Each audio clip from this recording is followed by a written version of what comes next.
할렐루야. 봄이 되었죠. 그래서 꽃들도 피고 이렇게 산에 초목들도 잎사귀가 나고 그러면서 확연한 이 계절 변화를 느끼게 됩니다. 그러면서 주위를 살펴보면 또 농사 짓는 분들의 손길이 바빠지고 있습니다. 무엇을 심고 뿌리지요. 그래서 그 뿌리고 심는 것은 다음에 결실을 바라보기 위함이지요. 그래서 부지런히 수고를 합니다. 이렇게 봄의 기운을 통해서 심고 뿌리고 가꿀 때에 꼭 수고의 손길이 나중에는 열매로 결실로 안겨줍니다. 그것이 비록 수고스럽고 땀방울이 흘리면서 어려운 기간을 보낼지라도 나중에 거둬지는 그 보람, 그것은 기쁨이지요. 수고의 모든 땀은 잊어버리고 보람이 남지요. 이처럼 모든 농사에도 결과가 아름답게 그렇게 보람으로 안겨줍니다. 우리 신앙생활에도 우리에게 심는 그러한 은혜 그리고 거두어지는 은혜가 있습니다. 예수님께서는 오늘 우리가 나눌 말씀을 통해서 사람의 마음을 4가지 밭으로 비유하면서 씨 뿌리기 비유를 통해서 어떤 밭이 열매를 맺는지에 대해서 말씀하고 있습니다. 바로 마태복음 13장 18절에서 23절 말씀을 통해서 좋은 땅 열매 맺는 믿음이라는 제목으로 하나님의 은혜를 받도록 하겠습니다. 모든 이렇게 농부들의 소망은 씨를 뿌릴 때에 결실을 바라보고 뿌리지요. 가꿀 때도 그렇습니다. 예수님께서도 씨 뿌리는 비유를 통해서 바로 천국 복음의 말씀을 사람의 마음속에 밭으로 비유하면서 씨를 뿌린다고 말씀하고 있습니다. 씨는 똑같아요. 천국의 말씀, 하나님의 말씀은 똑같은데 열매를 맺지 않는 밭들이 훨씬 많습니다. 4종류의 밭 중에 유일하게 한 밭만 좋은 땅의 그 밭만 열매를 내지 나머지 3종류의 밭은 열매를 맺지 못하는 것입니다. 어떻습니까? 첫 번째는 길가에 뿌려진 그러한 씨앗입니다. 다 땅이에요, 땅. 그런데 길가는 어떻습니까? 말씀을 듣기는 듣지만 깨닫지 못하기 때문에 악한 자가 와서 즉시 빼앗는 그런 마음입니다. 그래서 말씀이 복음이 전해지지만 깨닫지 못해서 예수를 믿지 못하는 것입니다. 악한 자, 사단이 방해하기 때문에 예수를 믿지 못하는 자들입니다. 두 번째 밭은 길가의 이 돌짝밭이에요. 돌짝밭은 말씀을 기쁨으로 받아요. 기쁨으로 받지만 말씀으로 인하여 환난이나 박해, 그러니까 말씀으로 인하여 어려움이나 핍박이 따를 때는 믿음을 배반하는 자들입니다. 그러니까 말씀 들을 때는 은혜 받았다고 좋아하지만 그 말씀 듣고 자기가 신앙생활하는데 어려움이 따르면 배반하는 믿지 않는 믿음을 말하는 것입니다. 그 다음에 3번째 밭은 가시덤불 밭이지요. 가시덤불 밭은 싹도 나고 자라기도 합니다. 그러나 그 밭 역시 열매를 낼 수가 없어요. 왜냐하면 세상의 염려와 재리의 이 물질의 욕심이 많기 때문에 그렇습니다. 그래서 세상의 염려, 우리가 세상을 살아갈 때 여러분 염려거리가 많이 생길 수가 있지요. 문제 없는 사람이 어디 있겠습니까? 눈을 뜨고 또 살아가다 보면 이런 문제 저런 문제들이 생겨나고 이런 염려 저런 염려들이 생겨납니다. 어떤 사람에게는 자식이 속을 썩여서 자식의 문제, 또 어떤 사람에게는 자식이 아파서 그러한 질병의 문제, 또 자신이 아파서 질병의 문제, 그리고 어떤 사람들에게는 물질의 그러한 어려움 때문에 겪는 그러한 경제적인 곤핍, 이런 것 때문에 오는 염려가 생기죠. 그리고 어떤 사람들에게는 또 이 사람과의 관계, 인간과의 관계, 이런 데서 오는 부딪힘, 그런 데서 오는 갈등, 이런 것 때문에 염려가 생길 때가 있습니다. 그럼 문제를 발생될 때 그 염려를 끌어안고 고민하고 힘들어하죠. 이렇게 염려들은 많이 생길 수가 있어요. 그러나 이런 염려들이 신앙생활에는 방해거리라는 것을 말씀하고 있습니다. 예수님께서도 염려하지 말라고 그러셨어요. 염려한들 이 머리털 하나도 희고 검게 할 수 없는 것처럼 염려는 아무 유익이 없다는 것입니다. 하지만 염려 그리고 또 세상의 욕심, 이것들을 극복할 수가 있는 방법이지요. 극복하지 않으면 열매를 맺지 못하는데 극복할 수 있는 방법들이 있지요.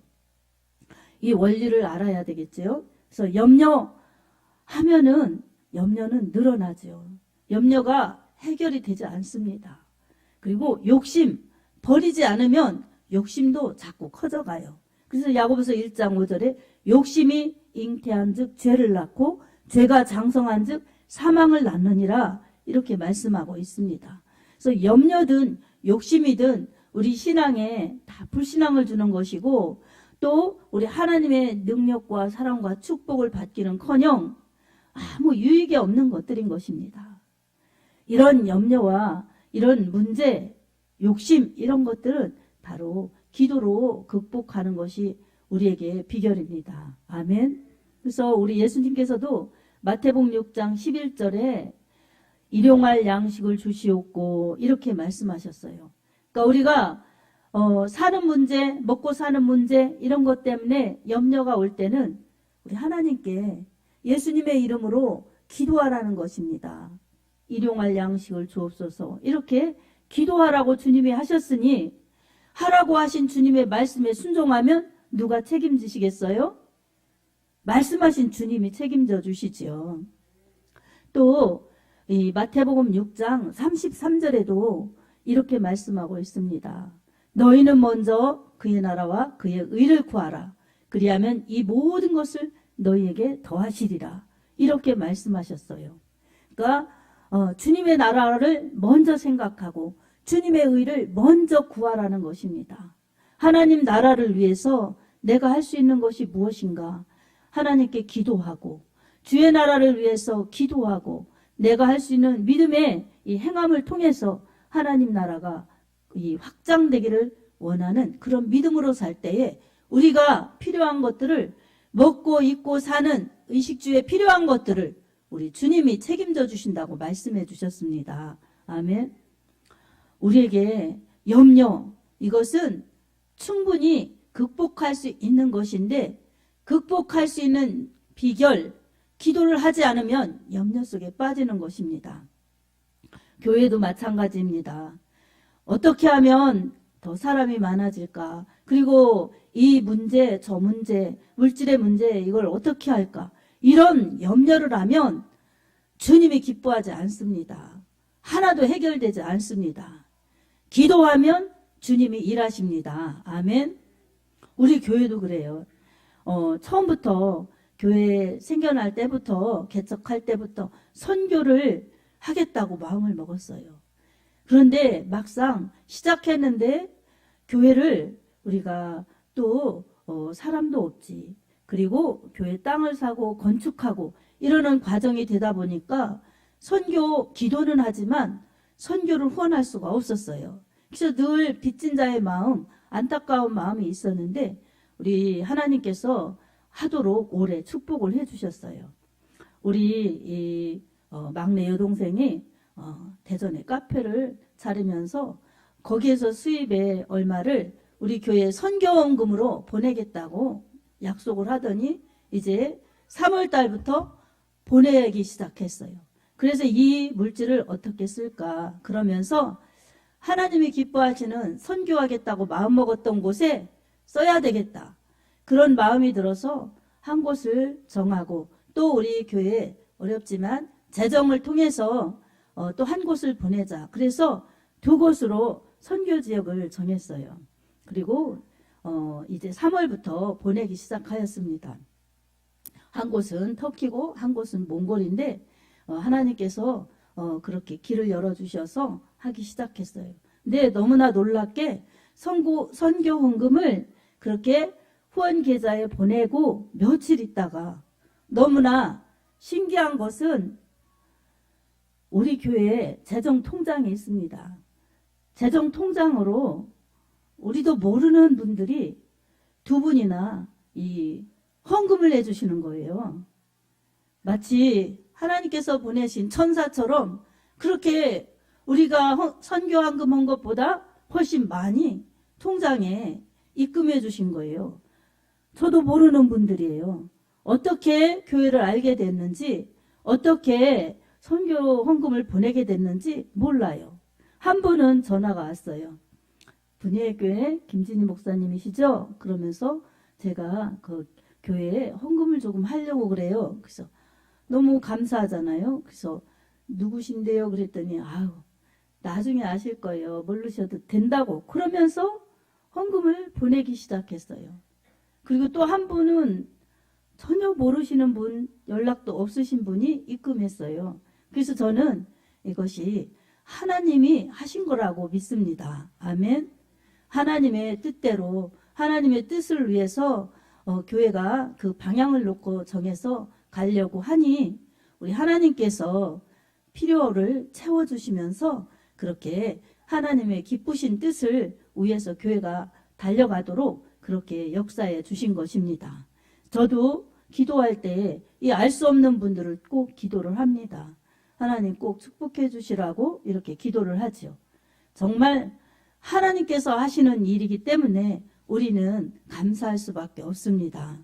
그래서 염려하기보다는 기도하고 하나님이 무엇을 기뻐하시나 하나님이 기뻐하시는 일에 내가 조금이라도 그렇게 충성하려고 하면 하나님은 우리의 염려가 기도로 바뀔 때 하나님이 일하시고 역사하시고 채워주십니다. 아멘. 이렇게 염려 물리치고 욕 물리쳐서 우리는 신앙이 자라도록 가꾸어야 되겠죠. 이제 길가도 돌짝밭도 또 가시덤불밭도 열매를 맺지 못하는데 유일하게 열매 맺는 좋은 밭이 있습니다. 좋은 땅. 이것은 어떤 땅이기에 이처럼 100배에 60배에 30배의 열매를 맺을 수가 있겠습니까? 오늘 이 말씀에서 우리가 깨달을 수 있는 것은 주님께서 이렇게 말씀해 주셨어요. 말씀을 듣고 깨닫는 자다. 23절에 좋은 땅에 부려졌다는 것은 말씀을 듣고 깨닫는 자니 결실하여 이렇게 말씀하고 있어요. 말씀을 들으면 깨달아야 됩니다. 아멘. 그래서 우리는 말씀을 들을 때에 항상 성령의 지혜를 구해야 됩니다. 성령님 말씀을 깨닫게 하여 주시옵소서. 이렇게 기도할 때에 우리 하나님께서 말씀의 의도와 말씀의 뜻을 우리가 깨달아서 그 말씀을 믿고 순종할 수 있게 우리 주님이 일하여 주시는 것입니다. 똑같은 말씀이면서 누가복음 8장 15절에는 하나님의 말씀을 착하고 좋은 마음으로 말씀을 듣고 인내로 지키는 자가 결실한다고 말씀하고 있습니다. 착하고 좋은 마음으로 말씀을 들어야 한다는 것입니다. 여러분 말씀을 들을 때 다 착하고 좋은 마음으로 들으면 얼마나 좋겠습니까? 그러나 말씀이 들려질 때 거부하는 것들이 일어날 수 있어요.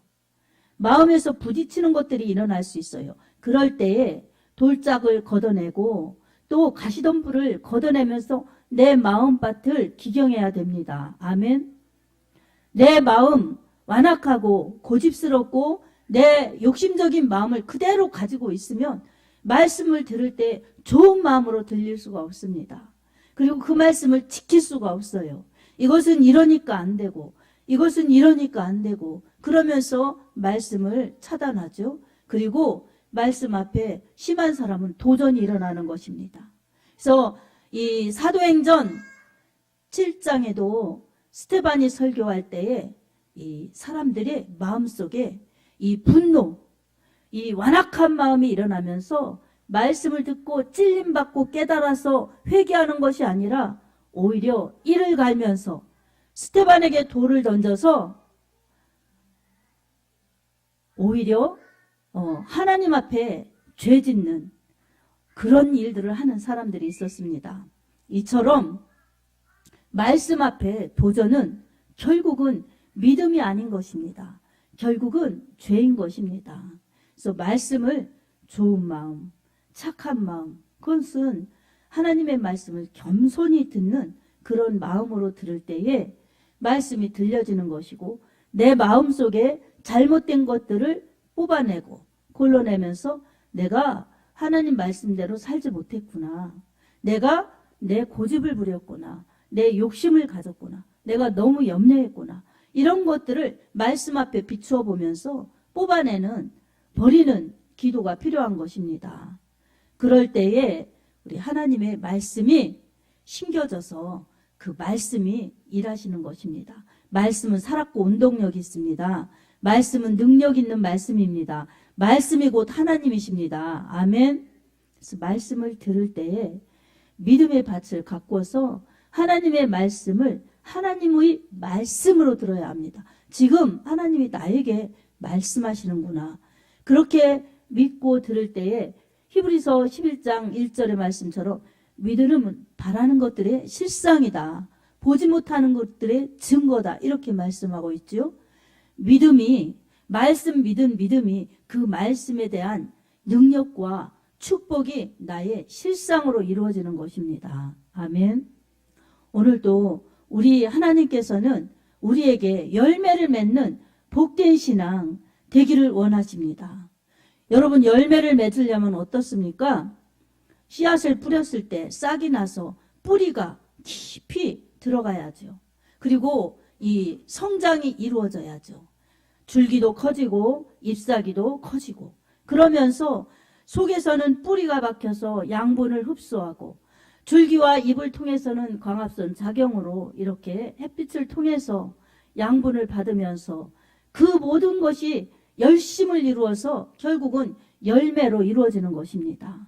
이처럼 우리가 보이지 않는 데서 하나님을 믿는 그 믿음의 열심, 이것이 나의 이 믿음 속에 하나님의 말씀이 깊이 뿌리를 내릴 수 있도록 내 토양이 이루어져야 합니다.